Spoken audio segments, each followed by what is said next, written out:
Que c'est l'arrivée de deux chefs. Leur Excellence, le président de la République française François Hollande et le professeur Alpha Condé, président de la République de Guinée.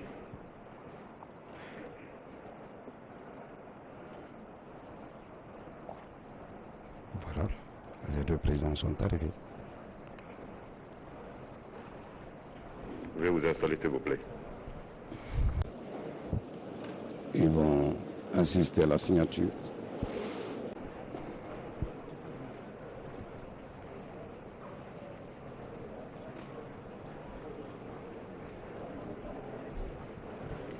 Voilà, la signature entre les deux. Comme à son habitude, le président guinéen fait toujours des boutades. Et on voit que c'est avec satisfaction qu'il reçoit son ami et frère, le président français François Hollande.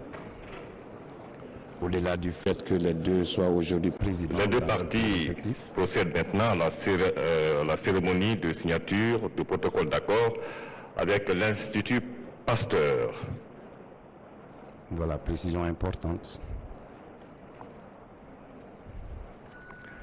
Alors, l'Institut Pasteur a été fondé en novembre 1888 et notez que c'est aujourd'hui en novembre qu'un protocole d'accord nous lie encore à cet institut. Ça fait exactement, si vous faites le calcul, 126 ans, un siècle, 26 années. Une précision importante.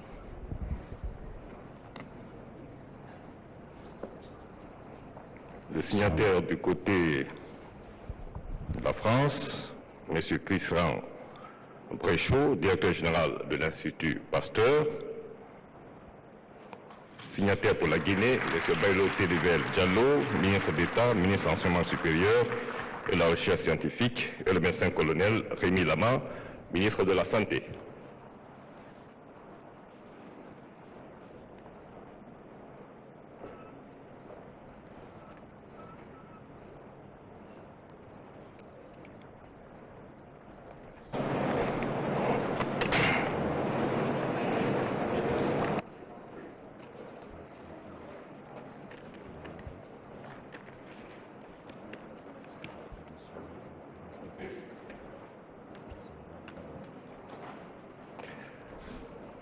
Excellence, Monsieur le Président de la République française, votre arrivée dans les circonstances actuelles où ne viennent à nous que nos amis inconditionnels parachève la redéfinition positive et définitive des relations franco-guinéennes. Votre présence s'inscrit de toute évidence dans la dynamique du repositionnement international de la Guinée annoncé par le célèbre Guinée is back, proclamé par le président professeur Alpha Condé dès son avènement à la magistrature suprême de la République de Guinée. C'est donc en cœur que les populations guinéennes vous disent, dans les divers idiomes de notre pays, bienvenue. Excellences, Monsieur le Président professeur Alpha Condé, qu'il vous plaise maintenant de permettre à la presse de porter témoignage de cette visite historique à travers cette conférence de presse. La première question sera posée par la presse privée guinéenne par M. Amadou Hamzaba de Nostalgie FM.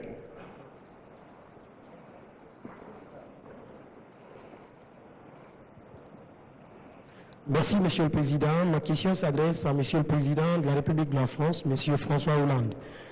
La France, Monsieur le Président, s'est beaucoup impliquée dans la signature des accords politiques du 3 juillet 2013 portant l'organisation des élections législatives en Guinée et baliser le terrain pour les autres scrutins à venir. Avec le désaccord noté entre le pouvoir en place et l'opposition, que pensez-vous faire, Monsieur le Président, pour renforcer cette dynamique qui a ramené la Guinée dans le calme? Merci. D'abord, je voudrais remercier le président Alpha Condé et l'ensemble des autorités guinéennes pour leur accueil aujourd'hui. Il était dirigé vers le président de la République française, puisque ça faisait 19 ans qu'il n'y avait pas eu un événement comparable. mais il était tourné aussi, cet accueil, vers l'ensemble des personnes qui sont venues ici pour apporter leur solidarité au peuple guinéen. Les organisations humanitaires, les soignants, les militaires français et les médecins et autres personnalités scientifiques, encore aujourd'hui avec l'Institut Pasteur, qui sont aux côtés de la Guinée dans l'épreuve qu'elle traverse. Et il y a eu aussi une volonté de la part du peuple guinéen de dire au peuple français sa reconnaissance et son amitié. Et donc je veux ici vous dire que j'y étais particulièrement sensible, particulièrement touché. Et les Français peuvent être à la fois conscients de ce que vit la Guinée, une épreuve, fiers aussi de ce que l'amitié entre nos deux pays est capable de construire, mais également vigilants. Vigilants pour que la Guinée soit toujours ouverte au monde, qu'elle ne puisse pas être isolée, y compris dans cette phase, et qu'elle puisse continuer à assurer son développement. Développement économique, développement industriel à travers ses mines, développement portuaire, développement aussi de sa démocratie. Et c'est la question qui m'est posée. Vous savez que la France est attachée depuis longtemps, en tout cas au moins depuis que je suis président de la République, à faire respecter les échéances, à faire respecter les ordres constitutionnels des pays qu'elle soutient, et aussi à faire en sorte qu'il puisse à chaque fois y avoir des élections pluralistes et transparentes. Lorsque Jacques Chirac est venu ici en Guinée il y a 19 ans, Alpha Condé était opposant, il était en prison. Aujourd'hui, je suis auprès du président Alpha Condé, mais je veux que l'ensemble des parties prenantes guinéennes puissent être associées aux élections qui vont se produire, et je l'ai toujours dit à Alpha Condé. Je l'ai reçu très tôt, lorsque j'ai été élu président de la République, et nous avons mis à chaque fois la France en situation de soutenir le processus qui est ici engagé en Guinée. Je rappelle que le président Alpha Condé est le premier président élu au suffrage universel dans des conditions démocratiques et transparentes et pluralistes. Mais il faut aller jusqu'au bout de ce processus, et ce qui vaut pour la Guinée vaut pour l'ensemble des pays amis en Afrique. La deuxième question nous viendra de France 2 et sera posée par Maryse Burgot. Maryse Burgot, France 2. Monsieur le Président Alpha Condé, Monsieur le Président, vous êtes le premier dirigeant occidental à venir en zone Ebola. Alors, au-delà du symbole que cela représente, quel est le message, Monsieur le Président, que vous entendez personnellement porter en venant ici? Et pour vous, Monsieur Condé, quelle signification a la présence de Monsieur Hollande aujourd'hui dans votre pays? Et est-ce que vous avez peur, finalement, d'être frappé d'ostracisme? Comme je l'ai dit, la venue du président Hollande est un très grand symbole. Lorsque votre voisin dit que votre chien est enragé, les autres ont peur. Donc nous avons été... La panique internationale a été créée par nos voisins qui ont fermé les frontières. On ne critique personne. J'ai dit au peuple de Guinée que je suis panafricain, je reste panafricain. Le fait que le président Hollande, président de la France, d'un très grand pays, soit venu. Mais avant même que le président Hollande ne vienne, Air France a maintenu les vols hebdomadaire. Nous avons 7 vols par semaine. Et l'école française a ouvert. Et l'ambassade de France et l'ambassade des États-Unis nous ont tout le temps accompagnés. Donc la venue du président Hollande ne vient que confirmer cette solidarité, cet appui que la France a eu toujours à notre égard. Et je connais le président Hollande depuis longtemps, puisque nous avons été opposants, membres de l'Internationale socialiste. Nous nous retrouvons aujourd'hui décider dans notre pays, donc nous ne pouvons que nous donner la main, et je pense que le peuple guinéen est très fier, surtout la venue du président Hollande montre qu'on peut venir en Guinée, qu'on n'attrape pas le boulot en l'air. J'espère qu'après sa venue, les hommes d'affaires français qu'on peut vont revenir, ainsi que les autres hommes d'affaires. Donc c'est un grand symbole, et je pense que le peuple guinéen a montré sa reconnaissance, bien qu'on soit aujourd'hui, vendredi, nous sommes un pays musulman à 90%, n'est-ce pas mon père? Et donc c'est l'heure de la prière, puisque j'ai dit à l'ambassadeur qu'il aurait pu choisir notre heure, mais malgré cela, vous avez vu l'accueil que le peuple a réservé. Donc, au-delà de ma personne, c'est le peuple de Guinée qui a montré l'importance du voyage du président Hollande. Il m'a d'ailleurs demandé, mais vous avez pris tous ces drapeaux français.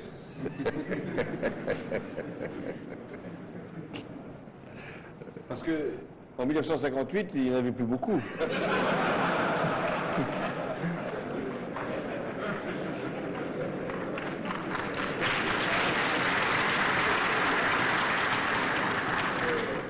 Seydou Diallo qui est assis là-bas est le chef de l'opposition et nous allons déposer la semaine prochaine au Parlement le statut du chef de l'opposition et je l'ai déjà indiqué.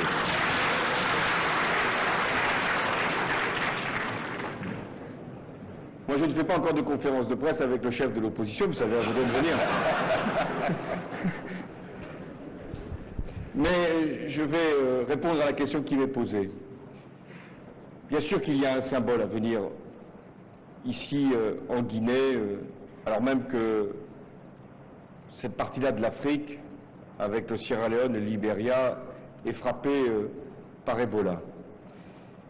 Mais j'ai voulu, par ma présence, envoyer 3 messages. Un message de solidarité à l'égard de la Guinée, à l'égard aussi de la population guinéenne, celle qui peut être frappée par la maladie, celle qui peut craindre la maladie, et celle qui se bat contre la maladie. Solidarité aussi à l'égard des soignants, admirables soignants, guinéens, français, mais de beaucoup d'autres nationalités, qui prennent des risques pour assurer à la population guinéenne les soins de haute qualité qu'elle attend. Je suis venu aussi pour adresser un message de confiance. C'est-à-dire que je ne veux pas que les pays qui sont frappés par une épidémie, par un fléau sanitaire, puissent être enfermés, coupés du monde, et ainsi entravés dans leur développement, dans leur vie. Et c'était le risque qui pouvait se produire. Faire qu'à une crise sanitaire ne vienne pas ensuite une crise économique qui elle-même puisse déboucher sur une crise politique, voire une crise sécuritaire, c'est-à-dire de la violence. Donc il était très important que je puisse dire au monde entier que la Guinée continue à vivre, à se battre et à continuer à se développer. Et puis le dernier message, c'est un message de vigilance. Oui, il convient d'être vigilant. La bataille n'est pas gagnée contre Ebola. Et vous devez prendre un certain nombre de dispositions pour éviter les contaminations, pour donner de l'information. Et si ma visite permet aussi de m'adresser à toute la population guinéenne, mais aussi à la population française, de dire attention, nous devons continuer à être vigilants, à prendre des précautions, y compris dans nos modes de transport, y compris lorsque un certain nombre de nos proches peuvent circuler à travers le monde, alors cette visite est non seulement amicale, non seulement celle de la solidarité, mais elle peut être aussi utile à la Guinée, à la France et au monde tout entier. Aïcha Diallo, Télévision nationale.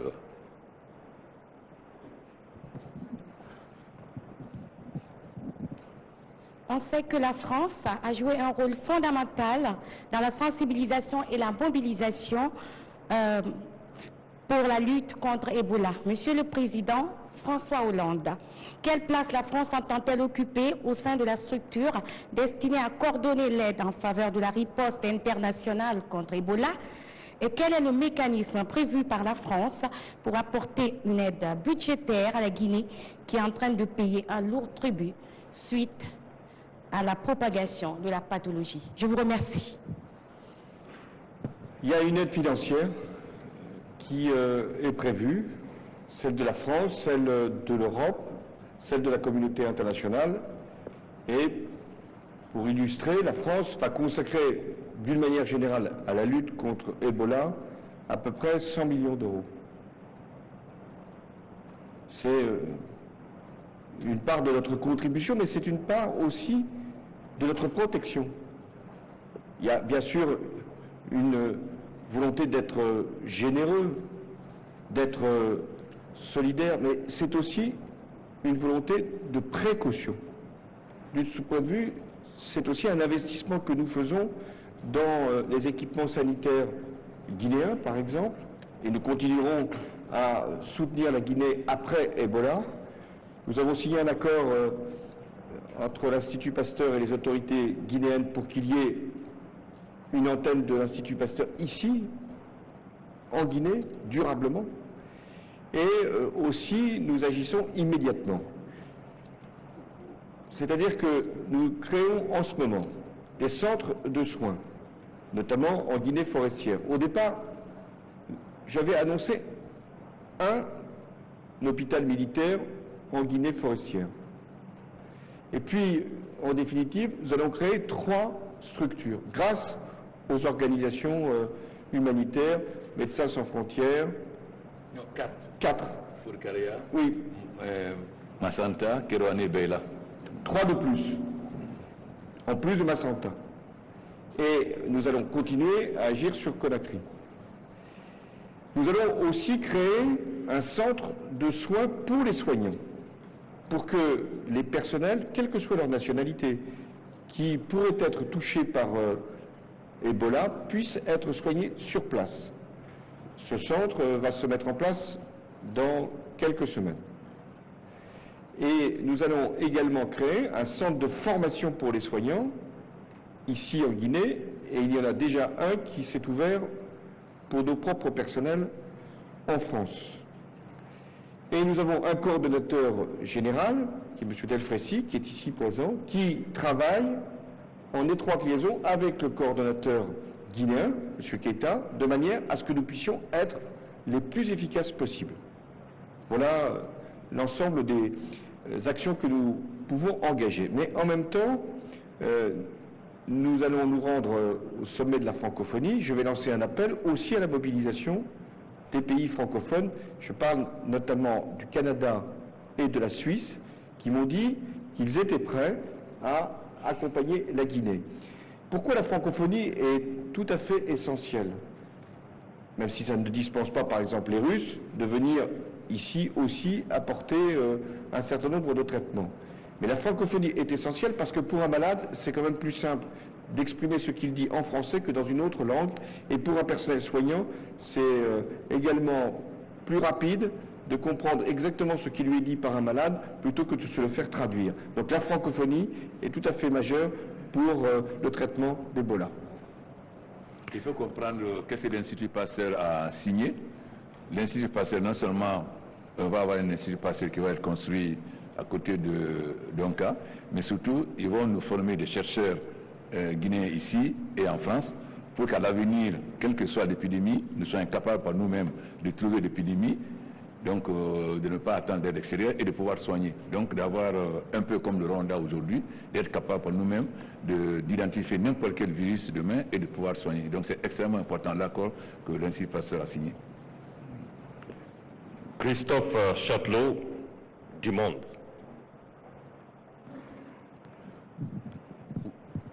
Messieurs, dans un entretien accordé à notre journal hier, le président Condé a exprimé le souhait que la France fasse un geste en termes de désendettement et d'une aide budgétaire d'urgence pour passer cette mauvaise période. Est-ce qu'il y a des annonces qui peuvent être faites? Et si oui, est-ce que le président Condé est satisfait de ce geste? Le président Condé a accordé un entretien au journal Le Monde qui sort en ce moment même. Ce qui prouve ou l'habileté du Monde ou la pertinence en termes de communication du président Condé.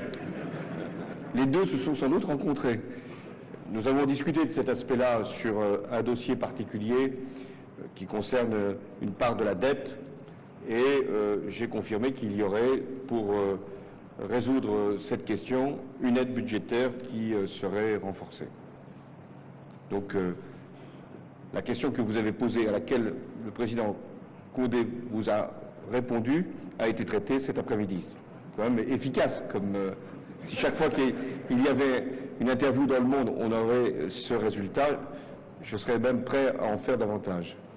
Moi-même. Je suis toujours très content quand c'est Chaslot qui fait les interviews. Et nous avons demandé aussi dans le renforcement qu'on ait une clinique de référence. Mon cher grand frère, le médiateur, est venu de Paris. Il faut que désormais on n'amène plus nos gens au Maroc et en France pour les soigner, mais qu'on puisse les soigner localement. C'est pourquoi en plus de renforcement de notre système sanitaire, nous voulons une clinique de référence qui peut soigner n'importe quelle maladie, parce que ça nous coûte très cher d'envoyer des gens au Maroc et en France. Bon retour, mon grand frère. Donc nous sommes au terme de notre conférence de presse. Monsieur le Président, avant de prendre congé des médias, nous vous demandons très respectueusement d'observer avec vous 1 minute de silence à la mémoire des victimes de Ebola, de toutes les victimes de Ebola.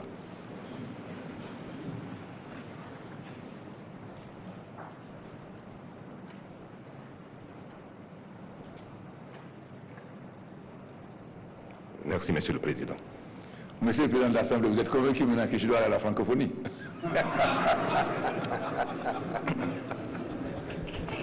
Voilà, c'est la fin de cette conférence de presse animée par les deux chefs d'État, le président Alpha Condé et le président français François Hollande.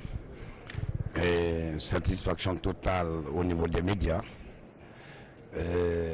La France témoigne ainsi son attachement à la Guinée, son appui à la Guinée.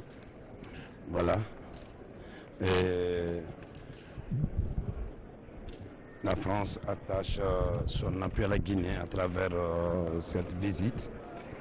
Et le président français est en entretien serré avec la communauté française vivant en Guinée, les intervenants dans la lutte contre Ebola en Guinée, et les journalistes aussi. Et je crois que Aïcha, la conférence de presse a été brève, mais elle était constructive, elle était pleine d'informations, et les deux chefs d'État étaient vraiment détendus devant la presse.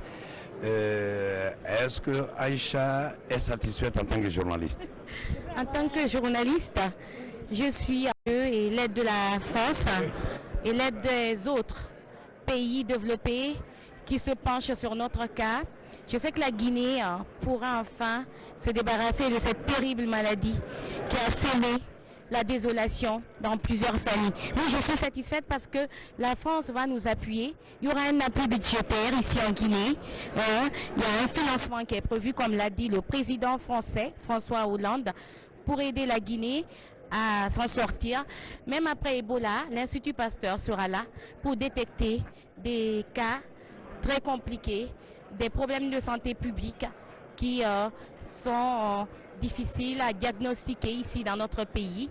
L'Institut Pasteur pourra nous aider à nous débarrasser de certaines maladies qui fatiguent la Guinée et freinent le développement socio-économique ici dans notre